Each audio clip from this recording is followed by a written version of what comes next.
네, 얼마 만에 상승장인지 모르겠습니다. 오늘은 엷은 미소를 띠면서 시작하도록 하겠습니다. 아침엔 투자 허재입니다. 네, 안녕하세요. 홍선혜입니다. 자, 목요일이고요. 시장은 양시장 모두 어쨌든 빨간불을 켜주고 있습니다. 네. 코스피가 0.거의 9% 가까이, 코스닥이 0.6% 상승하고 있는 상황인데 그동안의 하락에 비하면 뭐 좀 아쉽다 싶을 수도 있지만 어쨌든 하락세를 좀 끊어줬다. 아이, 이런 것도 감사하죠. 의미가 감사하죠. 있을 것 같다는 생각이 들어요. 확실히 네. 선혜 씨 그냥 제가 저기 빨간 옷을 제 사비로라도 조금 몇 장 더 사드릴게요. 줘요. 아니요, 그렇지 않아도 확실하게 붉은 기운이 오다 보니까 홍선에 따라서 시장이 좀 움직이지 않나라는 생각도 한번 가져봅니다. 뭐 그건 아니지만 네. 그래도 어쨌든 다들 바라셨으니까 좀 하락세를 멈춰주기를 어쨌든 오늘은 좀 반등을 하고 있고요. 네. 저희가 오늘 사실 오늘마저도 조금 계속 속절없이 흘러내렸으면 오늘 좀 부동산 얘기할 예정이거든요. 네. 약간 마음이 무거울 뻔했는데 그렇죠. 네. 그래도 조금은 편안한 마음으로 네. 부동산 얘기. 부동산 시장도 요즘에 좀 할 얘기가 많아요. 아, 많아요. 네. 왜냐면 이재명 정부의 6.27 부동산 맞아요. 대책 이후에 와, 벌써 시간이 2달 가까이 지금 그러게요. 흘렀거든요. 네. 거래량도 줄었고 상승률도 좀 둔화가 됐는데 이게 공급 없이는 한계가 있지 않을까. 굉장히 갸우뚱하는 분들이 많이 이제 나타나고 계십니다. 오늘 좀 부동산 이야기를 하기 전에 네. 저희 절세 컨텐츠 알림톡 한번 이야기 드리고 바로 한번 들어가 볼까요? 여러분 주목해 주세요. NH투자증권 절세 컨텐츠 알림톡 서비스 이 부분 좀 관심 가져주시면 좋을 것 같은데 네. 우리가 절세는 하는 게 좋잖아요. 하는 게 좋죠. 그렇죠. 탈세가 탈세는 아닙니다. 안 돼. 절세는 해야 됩니다. 하는 게 좋은데 네. 이 투자자분들에게 필요한 모든 세금, 부동산 정보까지 제공하고 있습니다. 금융소득, 상속, 증여, 연금, 부동산, 세금 정보와 절세 전략까지 다 나와 알려주신다고 있네. 하는데 이게 사실 세금 정보가 되게 복잡하고 어렵거든요. 맞아요. 이런 부분들 알림 서비스 받아보실 수 있으니까 네. 알림톡 여러분 신청해 주시기 바랍니다. NH 네. 투자증권 절세 컨텐츠 맞습니다. 알림톡 서비스 네. 여러분들께 말씀드렸고요. 김윤덕 국토부 장관이 늦어도 다음 달 초에 네. 부동산 공급에 대해서 좀 효능감 있는 정책을 좀 내놓겠다라고 네. 이야기를 했습니다. 네. 어떤 정책들이 또 준비가 되고 있을지 6.27 이후에 부동산 상황 어떤지 이분과 함께 이야기 나눠보도록 하겠습니다. 정보현 부장님 나와주시죠. 안녕하세요. 네, 안녕하세요. 정보현입니다. 반갑습니다. 네, 반갑습니다. 네. 중요하게 이제 부동산에 있어서 짚을 뉴스들이 네. 있고 또 중요한 순간순간마다 이렇게 나와주셔서 진짜 감사드리는데 이거부터 여쭤봐야 될 것 같아요. 부동산 네. 그 6.27 대책 이후에 뭐 네네. 시장 막 얼음 뭐 약간 움직임 없고 네네. 관망 이렇게 저희가 전해드리고 그때 네. 브리핑 했었잖아요. 예, 서로 그렇습니다. 얘기 나눴었는데 약간 변화가 있다고 또 들어서 네네. 지금 상황이 어때요? 네, 6.27 네. 대책 발표되고 나서 시장에서는 강력한 수요 억제책이라고 느꼈기 때문에 네. 즉각적으로 반응을 했고 그야말로 얼음 이렇게 얼어붙었다가요. 네. 가장 최근에 발표된 이제 한국부동산원 주간 단위 발표를 보면 네. 전국은 이제 0.01% 움직였는데 그러니까 2주 연속 움직였으니까 거의 뭐 그냥 정중동이라고 보시면 될 것 같고요. 그 안에서 지역별로의 움직임은 약간의 좀 차이가 있는데 먼저 서울부터 말씀드리면은 네. 0.1% 상승을 했습니다. 상승을 했어요. 네, 방금 전에 이제 앵커님, 홍 네, 앵커님께서 약간의 좀 다른 기류가 좀 감지된 거 아니냐라고 말씀해 주셨는데 네. 6.27 대책이 발표됐을 즈음에 0.4%가량 서울이 상승했다가 네. 발표 이후에 계속 0.2%, 0.1% 이렇게 쭉쭉 그 상승세가 좀 둔화됐었거든요. 그러다가 2주 전에 0.14%로 반등을 했었어요. 그래서 이게 소위 약발이 이제 한 달 지나고 끝난 거 아니냐라고 했었는데 다시 0.1%로 상승세가 다시 좀 꺾이는 이제 그런 모습입니다. 네. 아직까지 방향 자체가 마이너스로 돌아서진 않고 플러스이긴 한데 이게 토지거래 허가구역 확대 발표 이후에 2, 3월부터 연속 28주 연속 상승하는 분위기이긴 한데 0.1%니까 이제 거의 그 움직이지 않는 상태로 근접했다라고 보시면 될 것 같고 네. 2주 전에 살짝 반등했던 움직임이 계속 반등이 이어지진 않고 역시나 이제 좀 강력한 그 수요 억제책으로 느껴지는 이제 그런 좀 대목이었고요. 좀 지역별로 좀 차이를 말씀을 드리는데 네.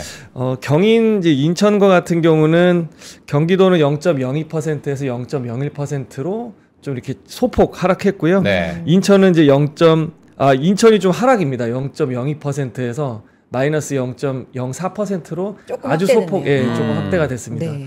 그러니까 이 수도권을 살펴다 보면 서울과 수도권 안에서도 지역마다 좀 다른 움직임을 좀 나타내고 있는데 네. 한 6주 정도 지난 2달 가까이 좀 지난 지금 시점에서 좀 감지되고 있는 게 좀 어떤 부분이 있냐면 원래 이제 규제책이 발표가 되면 항상 세트처럼 따라오는 게 그래서 풍선 효과가 그렇죠. 있을 거야 없을 거야 이런 어디까지. 얘기잖아요. 근데 이제 지역을 누를 때 옆에 지역이 이제 딱 튀어 오르기 나름인데 이거는 이제 6억 원 규제를 묶다 보니까 네. 그 영향권이 사실상 좀 벗어난 지역들은 그대로 계속 거래량이 유지가 되면서 가격은 좀 오름세의 흐름이 유지가 될 거야라고 했었는데 평균 가격이 아파트가 이제 14억이고 중위 가격이 12억이라고 하는데 이 가격대에 주로 매물이 많이 좀 포진되어 있고 형성되어 있는 곳들, 그러니까 외곽 지역이 될 텐데요. 노원구나 뭐 다른 뭐 도봉구 같은 경우가 오히려 좀 그 상승폭이 좀 제일 적습니다. 적어요. 네, 오히려. 적고 그 전체적인 상승세는 좀 둔화되긴 했지만 여전히 인기 지역이라고 할 수 있는 서초구나 마포구, 성동구 같은 곳들이 아직도 0.2% 주간 단위로 0.3% 올라가고 있고 말씀드린 노원구 같은 곳들은 뭐 0.1%가 채 안 되는 뭐 0.02%, 뭐 중랑구도 0.04에서 0.02, 노원구 0.02 이러니까 2달이 지난 지금 시점에서 아직까지 이렇다 할 풍선 효과가 좀 나타나지 않고 있다. 이렇게 제 나타나고 친동생이 분당에 거주를 하고 있거든요. 네. 근데 요즘에 이제 분당이나 과천 쪽 집값이 네. 좀 들썩인다라는 또 네네. 기사들도 좀 있긴 하더라고요. 이게 풍선 효과 아닌가라는 생각이 좀 들기도 하고요. 그렇죠. 이제 서울을 누르니까 이제 경기 수도권에서 인기 지역이 올라가는 게 일종의 그 풍선 효과로 나타날 수도 있는데요. 네. 그 경기 수도권만 따로 또 떼어놓고 보면 상반기 때 그 마용성이나 강남 3구가 치고 올라갔던 느낌으로 경기도에서는 과천의 이제 상승세가 굉장히 두드러졌었고 그리고 분당은 일기 신도시 특별법과 함께 좀 약진이 좀 눈에 띄는 대목이었었는데요. 비슷하게 상승세는 좀 좀 둔화되긴 했지만 과천과 분당 지역이 0.2% 정도 주간 단위 상승세를 좀 보여주고 있고요. 네. 다른 이제 그 수도권 외곽 지역도 좀 이렇게 거의 움직임이 없는 이제 그런 상태의 흐름은 좀 동조와는 좀 그래요. 비슷한 것 같아요. 서울의 중심부 외곽 그리고 수도권의 중심부와 외곽 이렇게 좀 비슷한 것 같고 전세 시장을 좀 말씀을 드리면 네. 서울이 0.05%고요 상승세가 그리고 그러니까 상승세라고 말씀드리기는 너무 좀 미약하긴 한데 네. 수도권 전체는 0.02%이기 때문에 전세 시장은 매매 시장보다는 확실히 좀 변동폭은 좀 적고 좀 꾸준하게 안정적으로 움직이고 있는 그런 흐름이 나타나고 있습니다. 그래요. 그동안에 시장에 뭐 약간 이제 옆으로 움직이는 것도 있지만 네. 조금씩의 이제 미묘한 변화들 뭐 이런 게 그렇습니다. 감지가 되고 있다. 이런 부분들 좀 설명해 주셨는데 네. 이게 사실 뭐 오래 갈 거다. 어떤 네. 아까 이제 얼음이라고 네네. 말씀하셨던 그런 예. 관망이 네. 오래 갈 거다. 혹은 혹자들은 한 달, 두 달, 뭐 길어야 6개월, 세 달. 뭐 아. 이렇게 말한 적도 있잖아요. 네. 네네네. 이게 근본적인 게 좀 나와야 된다. 뭐 이런 건데 그렇죠. 제일 많이 들리는 얘기가 뭐예요, 요즘에 부장님? 네. 요새는 그 627 대책이 네. 그 지난 그 뭐 대출 규제의 지속성이 효과가 길면 6개월, 짧으면 3개월이었으니까 요번에도 이제 말씀처럼 근본적인 이제 집값의 어떤 하향 안정 그 효과는 아닐 거고 그 공급 대책이 좀 후행이 돼야 이게 그 골든 타임을 좀 벌어주는 이제 그런 역할이었거든요. 네. 그래서 언제 두 가지였던 것 같아요. 그 이 대출 규제 6억 원이라고 하는 한도가 언제까지 좀 유지가 될 거냐 효과가 그리고 이 효과가 유지되는 그 구간 안에 있을 때 그 얼마나 또 효능감 있는 공급 대책이 나올 맞아요. 거냐 네. 이 두 가지였는데 공급 대책은 처음에 9월 달로 얘기를 하다가 계속 막 7, 8월 얘기를 했었는데 시기는 계속 늦춰지는 것 같아요. 근데 9월 달로 얘기가 나오고 있고 연말까지는 좀 강력한 규제가 유지될 거로 봤지만 2주 전에 한번 이렇게 반등했던 걸 보면 시장은 언제든 다시 한번 좀 용수철처럼 튀어오르려고 하는 이제 그런 움직임도 좀 있어서 강력한 규제임에도 불구하고 그 지속 효과는 생각보다는 좀 짧을 수 있겠다. 그래서 계속 이제 아직 발표가 되진 않았지만 언제 나올 거야라고 하는 그 시기에 대한 예고는 계속 하고 있는 것 같습니다. 그래요. 그리고 제가 체감하기로도 뭐 상담을 하거나 다른 고객분들 만날 때 확실한 거는 투자 문의는 거의 없어요. 투자 문의는 없고 그냥 무주택자가 청약을 통해서 할 거냐, 그래서 유망 청약 뭐 스케줄이 어떻게 되는지 일정이 어떻게 되는지에 대한 문의와 아니면은 이제 40대 분들의 이제 자녀 교육 여건이나 이런 것 때문에 한번 옮기는 거에 대한 문의, 요게 좀 그 대부분이었고 체감하기로도 글쎄 지금 뭐 그렇게 상승에 대한 예상은 많이는 안 하는 것 같습니다. 실제로 네. 이창용 총재도 최근에 뭐 얘기를 좀 한 부분 그렇죠. 있잖아요. 이제 아까도 얘기를 했지만 이창용 총재도 19일 국회 업무 보고에서 서울 일부 지역 이제 여전히 높은 주택 가격 상승세가 있기 때문에 조금 관망을 해야 되지 않을까 이런 얘기를 하셨는데 오늘 사실 저는 이 얘기를 하고 싶어요. 이제 김윤덕 장관이 국토부 장관에 취임할 때부터 이런 얘기를 했거든요. 3기 신도시 속도감을 좀 내겠다 이야기를 하면서 도심 내 유유지, 노후 공공시설 활용해서 주택 공급 앞당기겠다 했는데 이게 시장 반응은 이전 정부에서도 했었잖아. 근데 안 됐잖아. 약간 이런 뜨뜨미지근한 반응이거든요. 어떻게 보세요? 이거는 이제 그 기대되는 점하고 예상되는 점을 좀 나눠서 말씀을 좀 드려야 될 것 같아요. 확실히 이제 시장의 반응은 지난 이제 과거의 경험을 좀 반출하다 보니까 그 학습 효과가 좀 있는 것 같고요.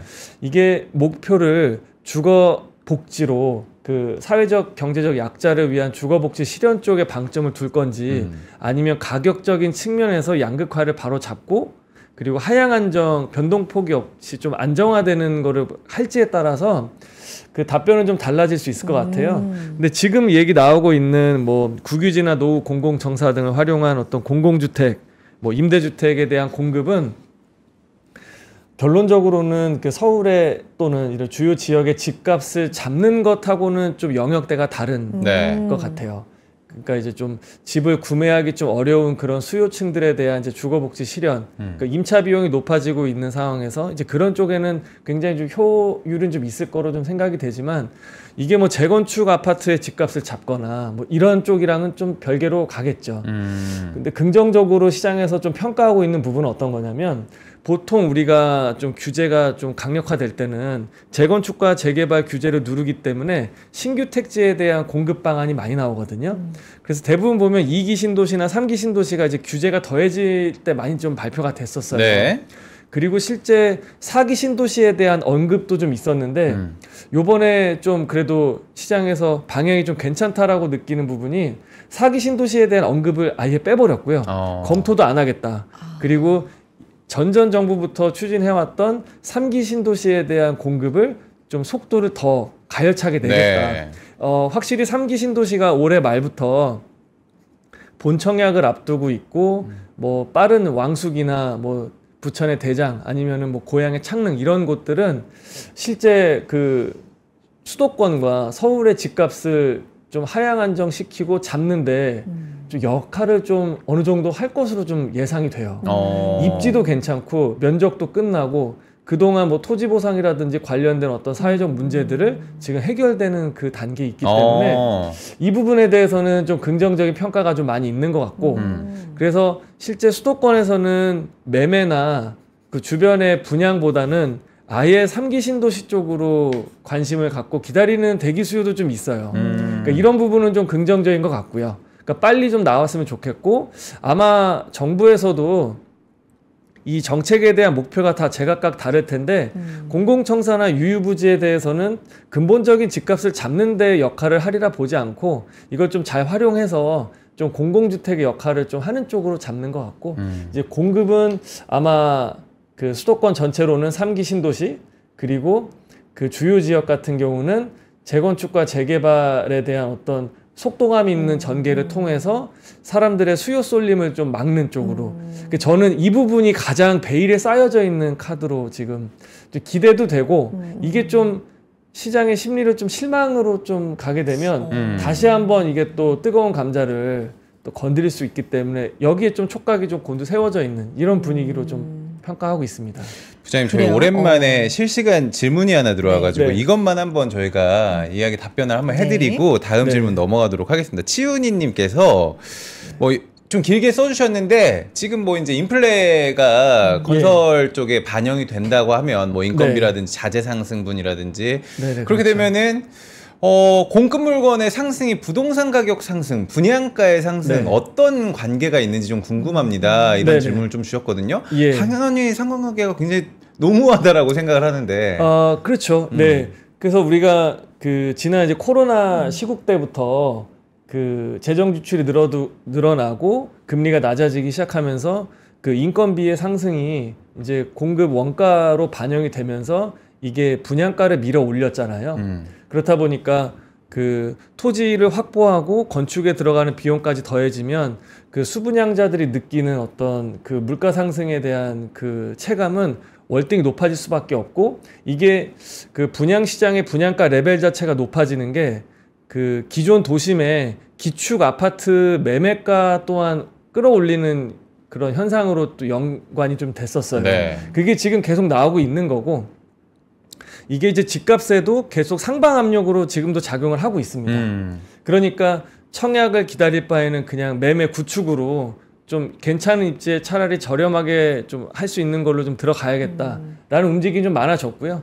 그래서 예전에 한번 나왔을 때 이제는 웬만한 좀 그 변두리 지역에 신규 공급을 하더라도 국평 기준으로, 그러니까 전용 84 타입 기준으로 5, 6억 원 이하의 집은 찾기가 좀 어려울 겁니다. 뭐 이렇게 되면은 서울 수도권 안에 그 가격대에 형성되어 있는 아파트의 메리트가 더 커질 수가 있는 거잖아요. 네. 그러면서 꼭 새 집만 고집할 게 아니라 입지 좋은 곳에 구축을 좀 보는 게 더 나을 수 있다, 이런 말씀도 드렸던 기억이 나는데요. 네. 분양가는 앞으로도 계속 올라갈 조짐이 좀 있고요. 야. 그래서 정부는 이걸 좀 해결점을 좀 모색하기 위해서 그 LH가 이제 보유한 땅이나 이런 것들을 민간에다가 이제 분양하는 거를 좀 그 토지의 이제 공급 단가를 이제 여기서 이제 좀 차익이 발생하지 않게끔, 그래서 수분양자들한테 그 공급 단가를 낮추는 쪽으로 이렇게 상관관계를 가는 쪽으로 아마 이재명 대통령도 이런 발언을 한 걸로 제가 알고 있거든요. 예전에 이제 경기도지사 시절 그 말씀을 하시면서. 네. 그러니까 어쨌든 다시 한번 그 질문으로 돌아오면은 즉 인플레라고 하는 게 부동산의 가격을 밀어 올릴 수밖에 없어요. 네. 네. 그래서 이 부분이 좀 걱정 우려가 되는 부분이 있는 부분인 거죠. 이미 지금 부동산 시장에는 이 부분이 영향을 이미 반영이 좀, 됐죠. 네. 반영이 됐고, 오랫동안, 네. 그렇죠. 이게 맞았잖아요. 그 지역에 가면 어떤 말씀을 하시냐면 네. 정말 신규 분양하는 아파트들이 예전에 비해서 분양 단가가 굉장히 높아졌어요. 네. 그래서 어르신들이 아이고 이 돈이면 저기 서울에 집 사겠다 이렇게 말씀하시거든요. 근데 서울 집값 보시면 또 깜짝 놀랐습니다. 아니 이렇게 올라갔냐고. 그 정도로 좀 우스갯소리도 많이 나오는데 잠깐 이어서 좀 네. 말씀드리면 그래서 그 이제 청약을 노려서 이제 분양을 이제 노크하시는 분들한테는 토지와 건축비를 다 분양가에 이게 포함이 되어 있고 이 레벨 자체가 높아졌다라고 말씀을 드렸잖아요. 그래서 최근에 이제 공급이 더디는 이유 중에 하나가 기존에 이제 그 활성화된 도심권 같은 경우는 빈 땅이 없고 정비 사업을 통해서 재건축 재개발 일반 분양을 통해서만 가는데 그리고 이곳들은 그 토지의 소유자는 조합원들이잖아요. 그러면 새롭게 공급을 하려면은 건축 그 공사비에 대한 그 비용 지출을 이 땅 주인인 조합원들이 해야 되지 않습니까? 근데 이게 이제 인플레처럼 껑충 상승해 버리니까 건자재 값 올라가고 인건비 올라가 버리니까 그러니까 사업 진행을 못 하게 되는 거예요. 그러니까 집값이 5억인데 분담금이 한 4, 5억 나오면 누가 내 돈 그 내 집값만큼 또 그 가격을 얹어서 공급을 하겠어요. 그러니까 이게 사업이 멈추게 되는 이런 상황이 한 2, 3년 전부터 금리가 급격하게 올라가기 시작했던 그 시점부터 계속 이렇게 오는 겁니다. 그럼 이제 부동산계에서는 그걸 해결하기 위한 어떤 방안들이 좀 연구가 되고 있나요? 지금 정부에서도 그러니까 재건축 사업을 원활하게 좀 속도를 내려면 이 부분이 해결이 돼야 그렇죠. 되거든요. 네. 그러면 그 사업 시행 주체인 이제 조합원들, 그러니까 땅 주인이 되는 거죠. 땅 주인이 공사비를 이제 부담해야 되는 주체고 건설사나 시공사는 그 건설을 하고 여기에 대한 건설 공사비를 받아서 나가는 거잖아요. 네. 그러니까 이 시공사가 요구하는 이제 평당 건축비 수준이 있을 거고 이거를 이제 그 사업 시행 주체인 조합원들이 감내할 수 있는 부분 안에 들어와야지 이게 그렇죠. 계약이 이루어지는데 그 도급 계약을 맺었다가 물가가 자꾸 올라가니까 시공사 쪽에서는 공사비를 자꾸 증액 청구를 하는 거예요. 네. 처음 계약할 때는 예를 들어서 평당 700만 원이라 그랬는데 짓다 보니까 이거 지을수록 손해겠는데 이거 평당 1000만 원으로 올려주세요. 그럼 이제 조합 입장에서는 원래는 700에 계약을 해놨는데 여기 맞춰서 해주셔야지. 갑자기 이렇게 올리면 우리는 어떻게 그럼 이걸 다 할 수가 있습니까? 네. 왜냐하면 일반 분양도 분양가 상한제 적용을 받는 곳들은 못 올리잖아요. 그러니까 본인들 주머니에서 나와야 되다 보니까 그럼 이 분쟁이라고 하면 분쟁이고 네. 이거 원만하게 좀 협의점을 도출할 수 있도록 이제 민간의 어떤 전문가들을 파견을 해서 빨리 좀 이렇게 합의점을 도출할 수 있는 이런 쪽에 좀 파견을 보내고 이걸 좀 공공의 역할을 좀 중재 역할을 좀 강화하겠다. 그래서 서로 이제 지향점이 다른 거를 좀 같이 좀 볼 수 있게끔 좀 하겠다. 이런 걸 좀 얘기를 좀 했고 공공이 나서서 좀 사업성을 좀 확보할 수 있는 방안들이 있으면 좀 적극 나서겠다. 이렇게 뭐 서울시나 정부가 얘기하고 있는 부분이 있는 거죠. 그래서 말씀해 주신 게 굉장히 좀 예리한 포인트고 좀 장기간의 어떤 이미 좀 진행되고 있는 화두이기도 하고 앞으로 좀 이게 좀 해결이 돼야 공급의 속도가 더 나을 것 같습니다. 이 문제가 풀려야 돼요. 그러니까. 이 문제가 꽉 막혀 있다고 네. 하니까 좀 풀려야 되고. 선혜 씨, 저희 전세 월세 쪽으로 한번 가볼까요? 전세 월세. 근데 저희 궁금했던 게, 네. 뭐, 전월세 사례가 이제 기사만 보면, 무주택 가구가, 그러니까 주택이 내 집이 아닌, 이제 가구가 962만이다. 그리고 서울 절반 이상은 내 집이 없다. 근데 요게 딱 숫자만 보면 네. 추세를 봐야 될 것 같아요. 이게 는 건지, 요 규모가 어느 정도인지, 어떤 의미를 갖는 건지. 시장 어때요, 지금? 네. 그러니까 좀 그 탑다운으로 좀 이렇게 이해를 돕고자 말씀을 드리면, 네. 일단 우리나라 인구 중에 크게 보면 절반은 집이 있고 절반은 집이 없고 이렇고요. 그럼 절반이 집이 있다고 말씀드렸잖아요. 네. 그럼 이 절반 집이 있는 사람 중에 집이 한 채만 있는 사람이 사실 대부분입니다. 그리고 소수의 한 2%, 1% 정도만 이제 2주택, 3주택 이상의 다주택자 분들이신 거예요. 그러니까 국민의 절반이 집이 있는 유주택이고 유주택자의 극소수만 다주택이다. 이런 상황이고요. 이게 크게 뭐 바뀌지는 않아요. 그래요. 이게 이제 포션 자체가 바뀌진 않는데 최근에 이제 그 전월세 시장이 좀 많이 이렇게 사람들의 이제 세간의 관심에 이렇게 오르락내리락 하는 이유는 이 전월세 시장 안에서 전세 비중과 월세 비중이 그동안 이제 금리나 전월세 전환율에 따라서 전세를 선택할 거냐 월세를 선택할 거냐 이런 문제였는데 지금은 이제 구조적으로 월세 비중이 점점 높아지고 전세가 좀 점차 없어지는 쪽으로 지금 예상을 하고 있고 정책의 파이프라인도 이쪽으로 갈 거다라고 하니까 이쪽에서 이제 임차 시장이라고 하는 전월세 시장에서 좀 감지되고 있는 부분들이 이게 좀 그 현상이 아니고 이젠 좀 추세적으로 계속 이쪽으로 가지 않겠느냐 뭐 이런 얘기들이 좀 나오고 있기 때문에 많이 좀 이렇게 언급이 되는 것 같아요. 그래서 제가 실제 좀 숫자를 좀 들여다 보니까 그 지금 이제 방송하고 있는 오늘 날짜 기준으로 한 달 전 시장을 좀 살펴보면 한 달 동안 그 전세 매물은 4% 정도 이렇게 감소했습니다. 매물이 매물 숫자가 매물 숫자가 감소를 했고, 그러니까 서울 기준으로 전세 매물이 한 1000개 정도가 없어졌어요. 1000개 정도 없어졌고, 제가 지난달에 방송에 나와서 그 한 달 전에 비교했을 때는 한 3% 정도가 줄었다라고 했으니까 한 달 전과 비교했을 때 최근 한 달은 더 그렇죠. 감소되는 속도가 더 빨라진 거죠. 전세 매물의 속도가. 그래서 아마 이제 그 시청해 주시는 분들도 관심 갖고 있는 그런 어느 정도 규모가 있는 아파트 단지에 뭐 네이버 페이가 됐든 뭐 호객노는 아실이 됐든 그런 뭐 프롭테크 사이트에서 매물 증감 현황을 봤을 때 아마 체감이 되실 거예요. 반면에 월세는 계속 좀 상승을 하고 있습니다. 그러니까 매물이 매물이 이제 늘어나고 있죠. 그러니까 전세 매물에서 월세 매물로 좀 돌아가고 있는. 그러니까 우리가 어느 이제 뭐 개도기도 필요하고 한 번에 탁 바뀌진 않잖아요. 그래서 아마 보증부 월세라고 하는 이른바 반전세. 반전세. 그러니까 보증금도 어느 정도 규모가 있으면서 월세도 나오는 요쪽 시장이 이제 좀 늘어날 겁니다. 지금은 보증부 월세로 보기 때문에 반전세도 전세 매물로 보지 않고 월세로 카운트가 봐요? 돼요. 아. 월세로 카운트가 돼요.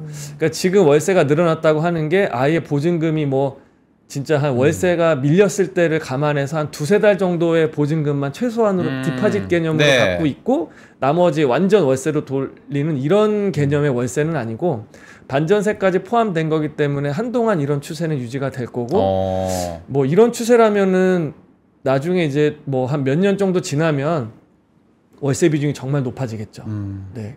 그래서 지금 그런 좀 과도기적 반전세 그런 걸 월세로 보고 있는 카운트 거고. 되는. 그러니까 저도 그게 궁금했어요. 네. 반전세가 어떻게 이걸 규명을 해야 되는 월세 쪽인지 전세 쪽인지 굉장히 월세를. 그래서 반전세잖아요, 이름도. 근데 이게 전세에서 확 월세로 가지 못하고 아마 중간적 과도기라고 네. 표현을 해주셨는데 네. 저는 이게 그래서 네. 제도적인 허점이 또 있지 않을까. 네. 전세에서 보호받지도 못하고 월세도 아니고 네. 반전세. 반전세도 혹시 전세 사기라든지 이런 규제적인 네. 허점이 있지 않을까 걱정은 좀 되거든요. 아, 네. 그러니까 이제 그 전세 제도의 가장 큰 폐단이나 문제라고 할 거는 임차인이 지불한 보증금을 반환받지 그렇죠. 못했을 못 때 그렇죠, 네. 되는 거고요. 그래서 일단 시세가 잡히는 아파트 같은 경우는 공적 보증을 예전에 다 해줬었죠. 그러니까 대출 기관 보통 은행 같은 경우에서도 전세 대출은 보지도 않고 다 해줬습니다. 근데 요번 6.27 대책 때부터도 그 공적 보증 한도를 80%로 또 축소를 시키니까 보증금만큼 다 대출을 해주지 않으니까 나머지 금액에 대해서는 못 돌려받을 수도 있다. 그러니까 이제 임차인은 나중에 어떤 불확실성을 안고서 전세를 유지를 안 하려고 하는 게 있고요.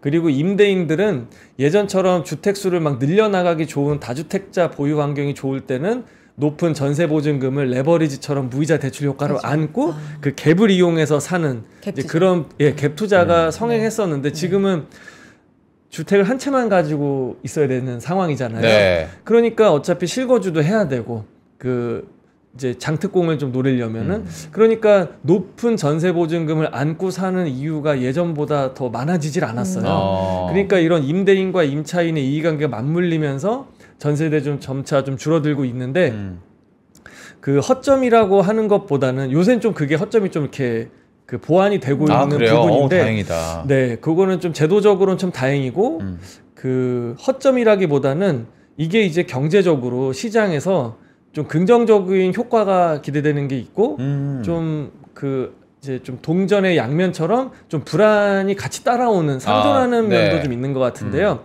우선 긍정적인 효과는 그 전세 제도가 좀 활성화되지 않고 줄어들게 되면 그 댓글에도 이제 말씀해 주신 게 있는데 전세를 안고 사는 그러니까 이른바 갭 투자가 줄어들겠죠. 네, 그러니까는 실제 자산 규모가 있거나 그 해당 시세를 감당할 수 있는 구매력이 있는 진성 수요만 그 주택 시장에 들어오니까 이른바 투기 수요는 많이 근절될 거예요. 그러니까 임차인이 내놓은 그 보증금을 거기에 이제 무임승차하는 세력은 많이 줄어들 수 있고 그리고 집값을 떠받치고 있는 그 공간 시장에 대한 그 활용 비용인 전세가가 줄어들면 결국에는 매매 가격도 줄어들 것이다. 이게 지금 정부의 계산이거든요. 그러니까 하향 안정 쪽에는 기여는 좀 할 거로 보여집니다. 뭐 이쪽은 좀 긍정적일 것 같은데 그 좀 걱정되는 부분은 어쨌든 집을 사기 어려운 좀 그런 수요자 입장에서는 그 전세 대출을 통해서 낮은 이자를 부담하고 주거를 해결할 수가 있었는데 뭐 주거 사다리란 말도 있었습니다. 그렇죠. 네. 그러니까 이제 좀 그 월세가 낮아지진 않잖아요. 네. 그러니까 이제 본인이 이제 벌어들이는 현금 흐름에 대해서 상당 비용 그 주거비 부담이 커질 수 있다라는 좀 양면도 좀 존재하는 것 같고요. 근데 뭐 길게 보면은 이게 좀 시장 안정화에 도움이 좀 된다고 하니까 지금의 어떤 뭐 성장통, 뭐 진통이라고 좀 보여질 수는 있겠죠. 그래요. 이런 네. 상황입니다. 잠시 우리 광고 듣고 와서 네. 최근에 또 압구정 재건축 요 얘기 핫한데 압구정 날라리 한번 화제 적어볼까요? 이슈. 근데 네. 요거 이제 재밌는 리포트가 또 NH에서 나왔다 해서 이 부분도 좋습니다. 또 소개해 주실 것 같고 네. 상담 내용도 들을 게 많아서 광고 잠깐 듣고 올까요? 여러분 어디 가지 네. 마시고요. 압구정 이야기 속으로 2부에서 빠져보도록 하겠습니다. 잠깐 광고 듣고 올게요. 광고 타임.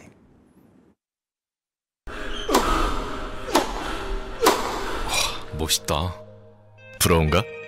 14만 1211번의 스윙과 68개월 27일의 투자로 만들어진 자세다. 나의 테니스도 나의 자산도 투자로 키운다. 나는 투자한다. 나는 성장한다. NH투자증권. 와, 멋있다. 부러운가? 기본기 연습과 스트로크 훈련에 1532시간을 투자해 갖게 된 리듬이다. 나의 드럼도 나의 자산도 투자로 키운다. 나는 투자한다. 나는 성장한다. NH투자증권. 네, 아침엔 투자 함께하고 계시고요. 오늘 정보영 부장님과 부동산 이야기하고 있는데 네. 사실 저희 부동산 얘기할 때마다 뭐 이제 당연히 시장 반응 저희도 이제 주식 시장도 보고 하고 네. 있는데 이제 주식 얘기도 많이 해주시고 다 좋은데 부동산 얘기를 오늘은 유난히 또 같이 함께 나눠주고 계셔서 우리 여러분들 좀 오. 변하셨나 싶어요. 왜냐면 저희가 부동산 얘기할 때 어디 지명 얘기하면 아, 나 거기에 맛집 어디 안다부터 시작을 해서 오늘 점심 뭐 드실까 이런 고민하셨는데 오늘은 굉장히 어려운 시장 단어들 얘기를. 젠트리피케이션부터 시작을 해가지고 감사합니다, 진짜. 좋습니다. 네. 계속해서 여러분과 함께 이야기 나눠보도록 하겠습니다. 자, 들어온 상담부터 조금 좋습니다. 짚어보고 가야 될 것 같은데 제가 간단하게 좀 읽어드릴게요. 서울 강서구 우장산역 근처 아파트 자가거주 및 마곡의 오피스텔 가지고 있는데 정리하고 부모님이 계신 일산 쪽 근데 꼭 일산 신도시가 아니어도 좋고 어쨌든 네. 좀 갈아타기를 하고 싶다.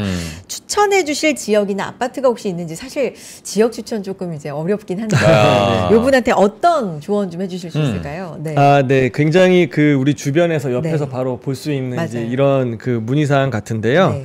일단 그 제가 듣기로는 이 마곡에 있는 오피스텔이 그 마곡에 그 일자리를 둔 그 주거용 오피스텔로 지금 세입자가 전입을 한 주거용 오피스텔로 지금 파악을 좀 했어요. 네. 그렇게 되면은 현재 이 문의해주신 시청자분께서는 그 강서구에 있는 아파트와 함께 이 주거용 오피스텔이 더해진 현재 2주택 보유 상황이 되는 거고요. 그렇죠. 물론 이제 일시적 2주택에 대한 종전주택 처분 기한이 남아 있는지를 봤더니 일단 다 3년이 넘어가지고 지금은 오롯이 그냥 2주택이신 상황입니다. 근데 이 상황에서 1주택 저기 일산 쪽으로 넘어가신다라고 하면은 다주택자가 되는 거잖아요. 그래서 저는 일단 그 차익이 큰 아파트 그 우장산 쪽에 있는 땡땡 푸르지오 같은데요. 이 아파트가 차익이 보니까 그래도 한 샀던 가격에 2배 이상 올랐더라고요. 아, 그래요? 20년 이상 갖고 계셨. 네. 오래 갖고 계셨구나. 그러니까 예, 네. 2000년대 초중반에 취득을 네. 하셔가지고 지금 20년 이상 보유를 하셔서 네. 이 차익이 좀 많이 발생이 됐고 만약에 이게 1주택이시면 그 1세대 1주택 비과세 요건에 충족이 되기 때문에 장기 보유 특별공제를 80%를 받을 수가 있어요. 예, 그리고 12억까지는 무조건 다 비과세고. 네. 그러니까 그러면은 저는 1주택으로 남겨둬야 되는데 마곡에 있는 오피스텔을 한 5년 전쯤에 2억 5천에 취득을 하셔가지고 그 월세를 90만 원 정도씩 받고 계신다고 하더라고요. 근데 5년이 지난 지금 시점의 시세도 2억 5천 비슷하고요. 근데 원래 오피스텔은 이제 월세 그렇죠. 수익형이 그렇죠. 목적이 좀 많으니까. 맞습니다. 그렇죠. 그래서 아파트는 그 깔고 있는 네. 땅의 어떤 그 가치 상승을 도모하는 차익 추구형인 거고 네. 재건축도 마찬가지고요. 네, 네, 네. 오피스텔은 그야말로 이제 수익형 상품인 네, 거죠. 그러니까 이 올라가는 차익분을 매달 월세 형식으로 이렇게 나눠서 받는 개념으로 보시면 될 것 같아요. 그래서 저는 그 마침 이제 마곡이 그 양질의 일자리도 많고 임차 수요가 많으니까 이 현금 흐름이 굉장히 중요하신 연령대시거나 이런 분들이면 이걸 가져가는 게 의미가 있겠지만 이 문의해 주시는 분의 상황은 그 온전한 그 강서구의 아파트를 비과세 받는데 실익이 더 클 것 같아요. 네, 그리고 지금까지 5년 동안 공실 없이 잘 운영을 하셨으니까 오피스텔을 일단은 양도세 거의 없을 거예요. 샀던 가격 그대로기 때문에. 그래서 이걸 처분하셔서 강서구의 아파트를 1주택으로 먼저 만드신 다음에 그리고 나서 강서구를 처분하고 일산으로 넘어갈지 이걸 그때 가서 정하시면 될 것 같은데 강서구랑 일산이랑 그렇게 멀지 않고 그렇죠. 네. 그리고 강서구 우장산도 있고 쾌적하고 대규모 단지로 알고 있는 이 아파트 단지에서 왜 옮기시려고 하는지를 봤더니 일단 부모님 가까이 가고 싶은 게 첫 번째고 그리고 그 다음이 저기 약간 이제 산이 있어 좋긴 한데 그 오르막길이 좀 무릎이 안 좋으시대요.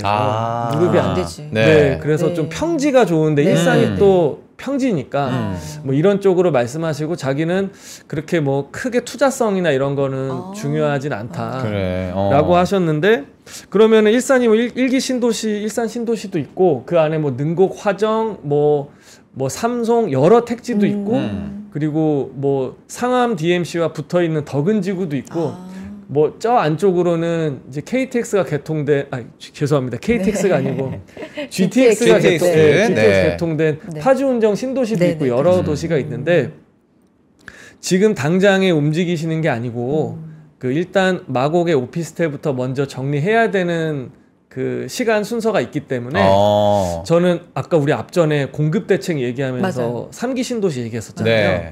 지금 창릉이라고 하는 어떤 이제 고양시 전체에 걸출한 대형 신인이 지금 데뷔를 앞두고 있거든요. 창릉. 예, 창릉 신도시. 네. 근데 이게 일산 신도시, 그러니까 사실 좀 지역 얘기하면은 이제 좀 조심스러운 게 사세요라고 말씀하면은 좋은데 이제 파세요라고 하면은 이제 이미 갖고 계신 분들은 또 안 좋을 수가 있잖아요. 그래서 저는 그냥 제가 보는 시각대로만 좀 말씀을 드리면 물론 이제 거주하기에는 너무 좀 좋은 지역이긴 합니다만 일산은 그 배드타운의 역할로서도 굉장히 커서 대부분의 이제 그 사시는 분들이 서울과의 어떤 통근 이 여건을 보거든요. 그 서울과의 거리나 시간적인 이런 거리가 굉장히 중요합니다. 네. 근데 계속 서울과 더 가까운 곳에 신규 택지가 생겨요. 고양시를 보면. 네. 그러니까 말씀드린 뭐 삼송, 뭐 서정마을, 행신역 앞에도 그렇고 지금 이 창릉이 생기는 곳은 은평구랑도 경계를 마주하고 있어요. 그래요? 네. 그렇게 되면은 서울과의 접근성은 기존의 일기 신도시보다 더 좋을 것이고, 그렇죠. 그리고 GTX 역시나 서게 되고요. 그러니까 이 문의 주신 분 같은 경우는 굳이 3, 40년이 지난 그런 노후된 신도시로 가는 것보다는 이제 들어올 3기 신도시 쪽으로 기다렸다가 들어가셔도 좋을 것 같고요. 그렇죠. 그 전까지 1주택으로 만들어 놓으시고 이게 좀 더 이분한테는 도움이 될 것 같고 시간적으로 그럼 마곡의 오피스텔 정리를 해놓고 네, 그렇죠. 창릉을 좀 기다리는 느낌으로 가는데 그렇죠. 지금 사실 예산적인 부분에 대해서는 이야기를 안 해주셨는데 그러면은 창릉과 일산의 원조 신도시를 좀 비교를 해봤을 때 가격적인 부분은 어느 정도가 차이가 될까요? 먼저 일산부터 말씀을 드리면 일산의 그 저기 GTX가 서는 그런 역세권의 일부는 뭐 전용 84 타입 기준으로 뭐 13억, 15억 이렇게 호가가 가는 지역들도 있고 그 외 아파트 단지들 같은 경우는 보통 뭐 5억 원에서 10억 원 남짓이면은 대부분 다 접근이 가능합니다. 그래서 제가 예상할 때는 창릉의 공공 물량 말고 민간 물량이 공급이 된다 하더라도 가격은 크게 다르진 않을 것 같아요. 네, 그리고 지금 정부에서도 아까 분양가 인플레가 있긴 합니다만 그 토지 보상 문제가 거의 이제 마무리 단계가 됐기 때문에 그렇게 그 일반적인 시장에서 생각하는 고분양가 논란이 그렇게 클 거로 예상되진 않아요. 그리고 이쪽에 초기 어떤 그 조기 흥행이나 관심을 많이 좀 이끌려면은 정부 차원에서도 분양가 관리를 좀 하지 않을까 좀 싶습니다.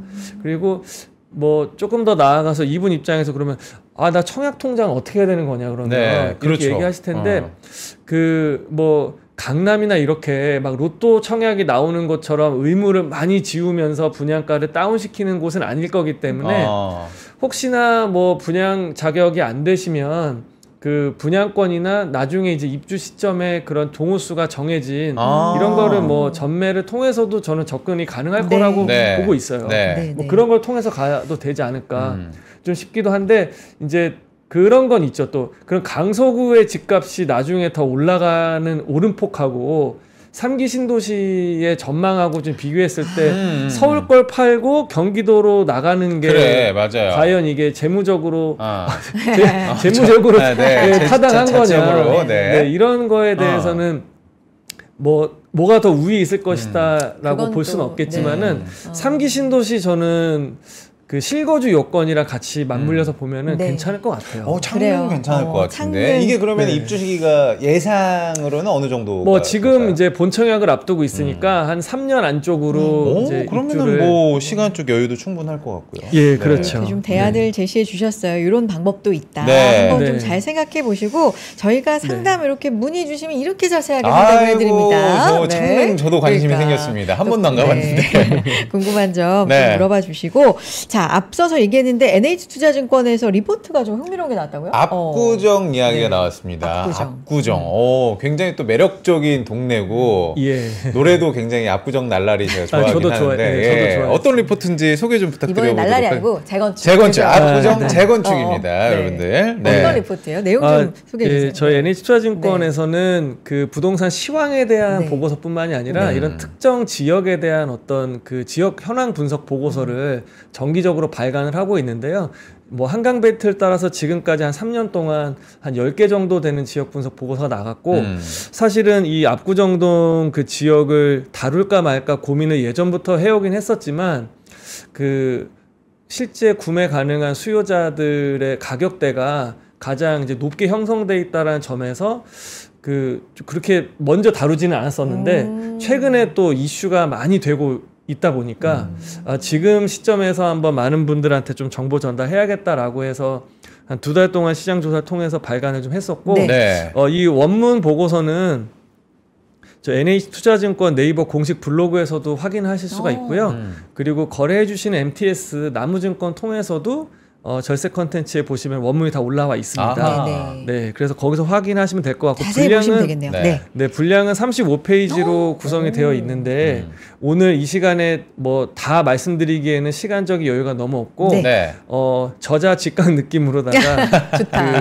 그 핵심 요점만 네. 좀 말씀을 좀 드릴 수 있도록 할게요. 저자직감. 표지는 이렇게 네. 되어 있습니다. 네. 표지 이렇게 되어 있고 그 사진은 제가 은봉산 팔각정에 올라가서 직접 찍어 아, 사진. 직접 찍은 사진이시구나. 지난 광복절 연휴 때 네. 약간 그림 네. 같아요. 예, 잘 찍으셨다. 네, 그래서 딱 그때 가서 찍었던 거고 요 네. 보시는 요 화면의 요 부분 여기가 이제 그 동호대교와 성수대교 이렇게 가운데가 있는 요게 3구역이 되는데 제가 한번 말씀을 드리도록 할게요. 아파트 네. 컬러가 딱 압구정 느낌이네요. 네, 저쪽 일단 모여있는 여기 게. 목차부터 말씀드리면은 네. 일단 지역에 대한 현황하고요. 그다음에 제일 중요한 이제 가격 동향 그리고 여긴 규제를 여러 규제를 적용받잖아요. 토지거래 허가구역에도 들어와 있고 투기과열지구고 또 조정대상 지역이기도 하고 이런 것들에 대한 거래 분포 그리고 각 구역별 현재 현황과 사업성 그리고 향후 전망 그리고 압구정동의 현재 이슈 그리고 앞으로 우리 그 주거 벨트가 형성한 어떤 트렌드랑 이제 결론인데요. 오늘은 이제 현황과 결론을 말씀드리도록 네. 하겠습니다. 좋습니다. 일단 지도를 살펴보고 갈 텐데요. 지도는 20페이지에 나왔습니다. 그래서 압구정동은 이렇게 좀 볼록하게 입체적으로 좀 튀어나와 있는 좀 반도형으로 한강을 좀 접해 있고 그 가장 서쪽에 미성 아파트부터 해서 동쪽에 청담 중학교가 있는 한양 아파트까지 6개의 그 사업장으로 구성이 되어 있습니다. 그래서 가장 서쪽부터 1구역이고요. 미성 1, 2차가 있고 2구역은 이제 신현대라고 보시면 가장 익숙할 것 같고요. 3구역은 이제 압구정역부터 해서 이 성수대교 남단까지 가장 볼록 튀어나와 있는 네. 부분. 면적도 제일 크고 제일 크네요. 이쪽이 이제 그 가장 뭐 입지로서는 우선시 쳐주는 이제 네. 그런 구역이고 동쪽에는 그 이제 한양 아파트가 시작되면서 현대 8차가 같이 섞여 있는 그러니까 니은자로 형성이 돼 있어요. 이게 4구역이고 5구역은 이제 한양 아파트 1, 2차가 있고 이제 갤러리아 백화점과 이제 붙어 있고요. 네. 그 면적은 좀 작긴 합니다만 그리고 건너편에 6구역 나머지 이제 한양 5, 7, 8차가 구성되어 있는 6구역이 구성이 되어 있습니다. 보시면 여기 주황색으로 음영을 넣은 게 이제 조합 설립 인가 그 이제 소위 이제 서울시에서 얘기하는 신통기획으로 되면서 특별계획구역과 지구단위 계획이 되면서 예전부터 재건축 얘기는 있었지만은 최근에 좀 이제 전체적으로 속도를 좀 내기 시작했고요. 2구역 같은 경우가 그 사업 시행 인가를 이제 좀 진행을 하면서 시공사 선정을 지금 최근에 좀 했었고 네. 현대건설 하나의 건설사만 들어오게 되면서 일단 수의 계약을 하려면 한번 유찰이 좀 필요합니다. 그래서 지금 현대건설 하나만 이제 좀 응찰을 한 이제 그런 분위기고 나머지 사업장은 아직 시공사 선정 단계까지 가지는 않았고요. 네. 그리고 동서쪽에 가장 끝에 있는 1구역과 6구역이 가장 좀 느린 이제 그런 상황입니다. 그래서 일단은 뭐 그 속도는 2구역이 제일 빠르고 그리고 초중고가 다 들어와 있고 입지가 제일 큰 이제 3구역이 입지나 어떤 가치 측면에서는 제일 좀 그 관심이 많은 네. 그런 구역이고 네. 5구역이 이렇게 보면은 조금 이렇게 좀 작다 볼 수 있겠지만은 네.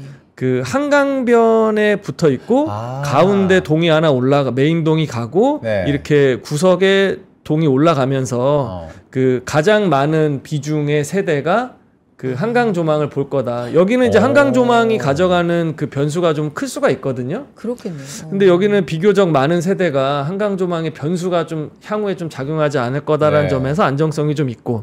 그래서 2구역 그리고 뭐 4구역, 5구역이 좀 4구역, 5구역이 속도 좀 내고 있고 3구역은 이슈가 가장 많아서 그리고 덩치가 가장 크기 때문에 네. 속도는 가장 더딜 거다. 뭐 이렇게 좀 보고 있는 제 생각이긴 하지만 3구역도 상징성 면에서 시공사가 현대 쪽으로 굳혀지지 않을까 혹시 네. 어떤 이야기가 돌고 있나요? 아직까지 구체적인 시공사에 대한 얘기는 언급은 없는데 네. 지금 이제 그 앵커님 말씀하신 이제 그런 분위기로 압구정하면 현대라. 그런 이제 공식처럼 이렇게 최근에 이제 특허도 출원을 했고요. 네. 압구정 현대라는 특허도 출원했고 특허요? 네, 그 얘기는 처음 듣네요. 예, 그렇게 특허도 좀 만들었고, 그래요? 네, 오. 그리고 지금 이제 이슈에 대해서 결론 말씀드리기 전에 네. 이슈에 대해서 한번 짚어드릴 텐데, 땅 주인이 조합원이잖아요. 토지증 소유자의 조합 설립이 되고 나면은 이제 시행 주체로 바뀌게 되고, 그러면은 사업시 인가를 받기 위해서는 이 대지 지분에 대한 정리가 좀 필요한데요. 이 대지 지분을 확인해 보니까. 이 아파트 소유자들로만 땅 주인이 구성이 된 게 아니고 등기부 등본상에서 일부 땅은 서울시 그리고 일부 땅은 그 현대건설 그리고 일부 땅은 지금의 현대산업개발 예 이렇게 땅을 가지고 있는 거예요. 네. 근데 이게 뭐 3구역에만 국한된 얘기는 아니고 2구역이나 여기 뭐 다른 사업장에 뭐 한양건설이 갖고 있는 이제 사업장도 있는데 다른 사업장은 면적이 생각보다 크진 않는데요.